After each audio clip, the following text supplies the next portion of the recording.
This interview is for information only and should not be considered as investment advice or a recommendation to buy shares in the company featured. Welcome to this Stock Box interview.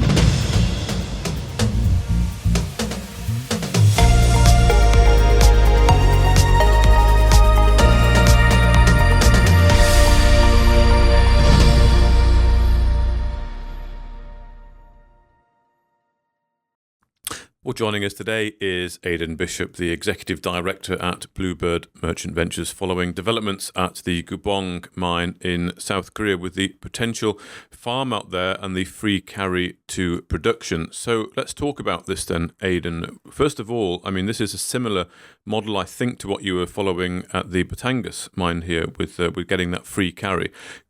Why have you decided to do this with the Gubong mine?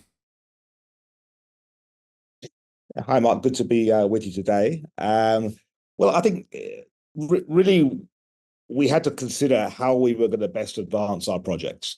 And that was every mining company, regardless if you're an exploration company or if you're seeking to bring a mine into production as we are, it's going to require capital. In our case, it's going to require, quite a substantial amount of capital when compared to an exploration type of play. And so, of course, even though the gold price is extremely high, just about to touch $2,300 an ounce, mining juniors haven't correlated with the rise in metal prices, and it's a difficult market.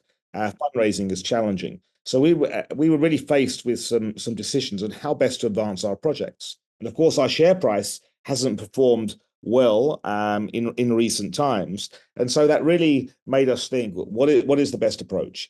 And there's really choices that are available to us. Do we keep trying to tap the market to raise capital to develop our projects? Do we try to raise it with debt, which sometimes can work depending if the project develops at pace? But really, what we concluded, and similar to Batangas, that we would be better off if we were able to find a local entity that was competent in dealing with government issues, permitting issues, and also was able to contribute capital. And that's basically what we've done. And our thinking is that if we can do a substantial enough farm out, like what we've done in Batangas, it could bring us to a material development point that would transform the Gubong project in terms of what it means, in terms of its value to Bluebird and to its shareholders. And so that's what we're seeking to do. Something a little similar to Batangas. It's not done yet, hence we didn't provide any details in the RNS, but that's what we're moving towards, and that's why we're doing it. Okay, and I mean, it's been said before, I think, by yourself and also by Colin, of course, that Gubong is the company maker. It's the project that you're sort of most excited about, let's say. Can you say any more about who the South Korean entity are and why perhaps they're best placed to do it in terms of their reportability, first of all, i.e. being on the ground, but also their access to capital to actually progress the project? Yeah, I mean, it's a local businessman with diverse business interests, and has some good success stories behind them. And I think what became apparent to me when Colin and myself went to Korea last year I think it was April, and of course, Korea had a long closing due to the pandemic, and Bluebird only stepped back into the country like midway back in 2022. And so I went for the first time with Colin back last year, and it was really apparent to me that to move this project forward, it required more than just capital. It required a local partner. It required somebody that really understood what it will take to not just get permits, but also to manage government, manage the community, and just manage a local culture, which is obviously they're much better positioned to do so than we are. And every time I've been to Korea subsequent to that time, it's really been about building relationships, and I've basically been there every month, building relationships, understanding more of what it's really going to take. And so, yeah, well, I'm pretty confident that this is the right direction for the company. And of Okay. course, at the moment, we've got the one free carry in Batangas, Philippines. If we're able to develop a free carry model in Korea, across Gubong, and if we're able to extend that further to Ko Chang as well at some point, then I think Bluebird is very well positioned and can really ride out a difficult time for mining juniors with the knowledge that it's got local partners that are competent enough to take a project forward, and also contribute the required capital. Okay.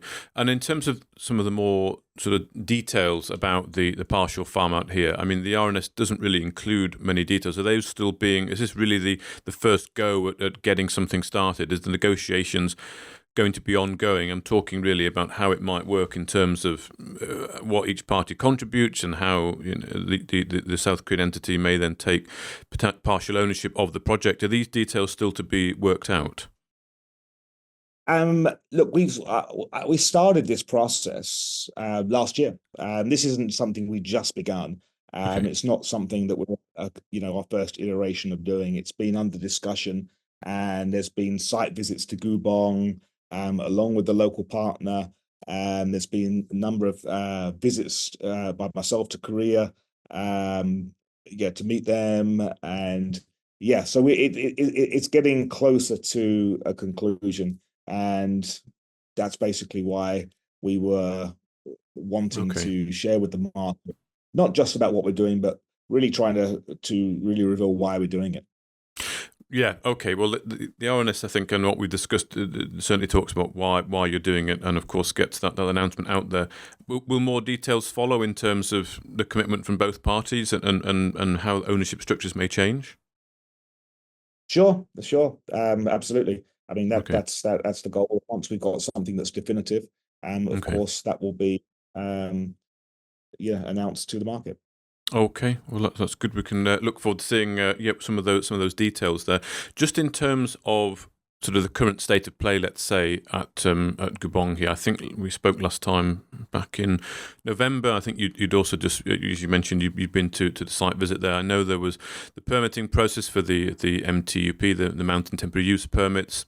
There was some back and forth going on with the board of audit, and some questions that they had asked that you were answering. And I know you were as well having to do community engagement. There was, I think, sort of some small villages that you had to engage with, explain the project, get them on board, talk about land use access, that kind of thing.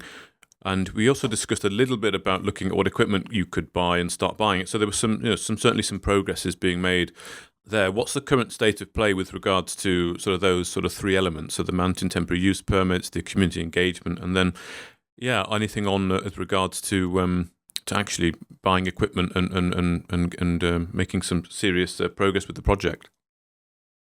Yeah, so the board of audit and inspection, that's related to the process at Ko Chang, and that continues to be ongoing despite the government taking longer than was expected or even as originally stipulated. And from what I've been told, it's just because they're inundated with work, so there's not too much we can do to push them along. Yes, some equipment has been bought for the Gubong project. Okay. So yeah, so we're pretty confident. I think as well. I mean, with the mountain temporary use permits, of course, they are important, but it's not binary to say, oh, if you don't get them, it's all over. That's not really true, because we've already got mining rights, and then normally in a mining project, there's a whole bunch of permits that are required ultimately. So and in the case of Korea, a mountain temporary use permit is related to a specific piece of land. And so it's not related to the entire project per se. It's a particular piece of land.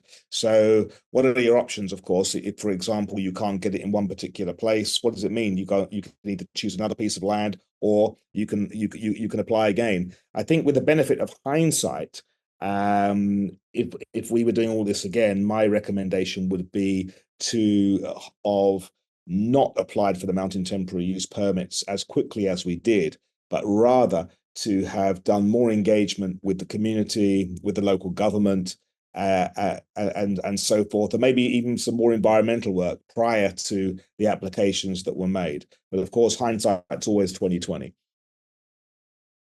Yes, indeed it is. Indeed it is.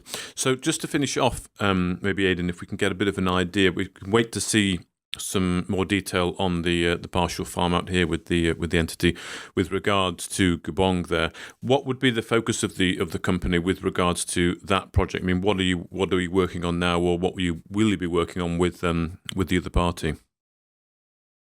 But once we have a definitive agreement, we will of course announce that.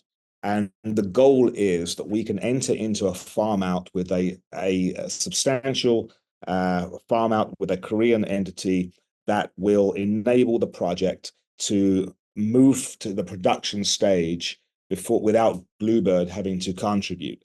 And that's really the goal. So if we achieve that, of course, that it will be a transformation for the company.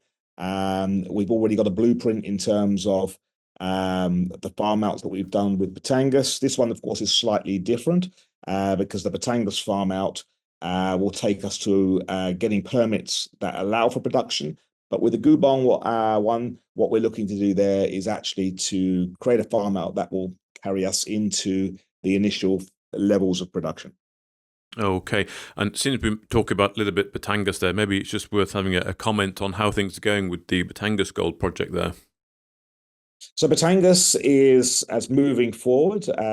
We mentioned recently about a company that was engaged to do an environmental impact study, which is part of the process for an environmental compliance certificate, and that is underway. That's a process that takes about 12 months in all to do that. Yeah, there's some other work that's going to take place alongside that hopefully we'll be able to share with the market in due course.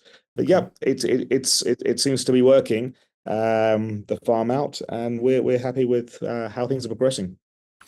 Okay, well, thank you very much for your time today, Aidan Bishop, the Executive Director there at Bluebird Merchant Ventures. Thank you.